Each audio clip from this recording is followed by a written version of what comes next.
Heavens on the Go, Monday, February 23rd, 2026. Topic: The Unlimited God, Part 5. Memory verse: Haggai 2:8. The silver is mine, and the gold is mine, saith the Lord of hosts. Bible reading: Psalm 50, 10-15. For every beast of the forest is mine, and the cattle upon 1,000 hills. I know all the fowls of the mountains, and the wild beasts of the field are mine.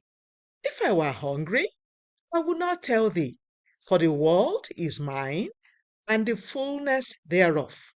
Will I eat the flesh of bulls, or drink the blood of goats?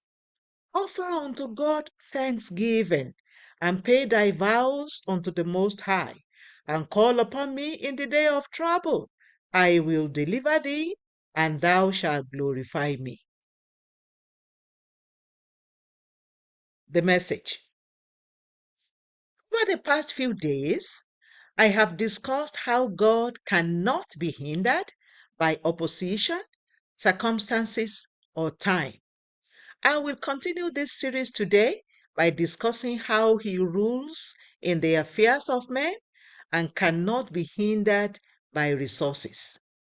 Psalm 24 verse 1 says, "The earth is the Lord's, and the fullness thereof, the world, and they that dwell therein." There is no need that is too great for God, the one who made the earth and its fullness, to meet. The world's richest man today only has a fraction of the earth's resources.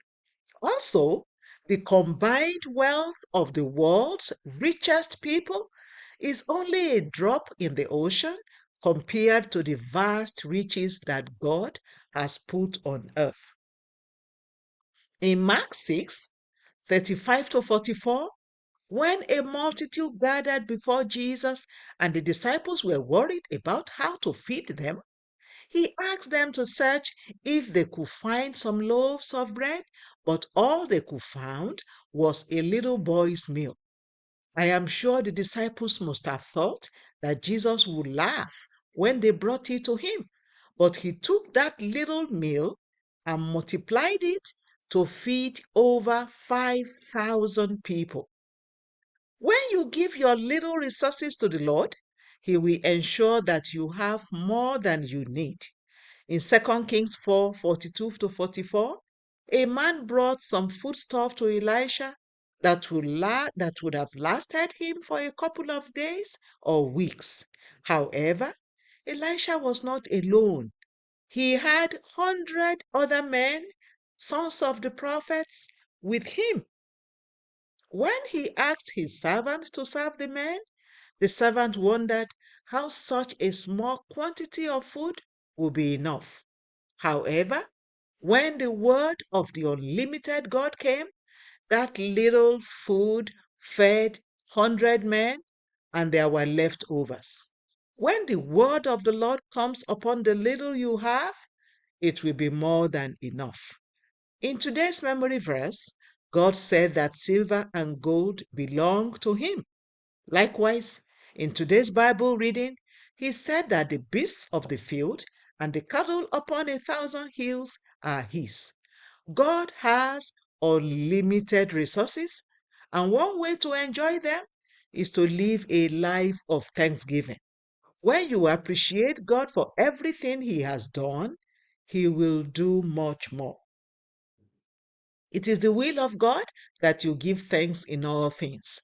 1 Thessalonians 5:18. Beloved, make giving thanks to your Heavenly Father your lifestyle. There is no limit to what God can supply when you give him thanks in all things. Key point: God is not limited by resources. Bible reading in 1 year, Deuteronomy 5-8. Hymn for today: Praise to the Lord, the Almighty, the King of creation. The Open Heavens is written by Pastor E.A. Adeboye, the General Overseer of the Redeemed Christian Church of God. God bless you.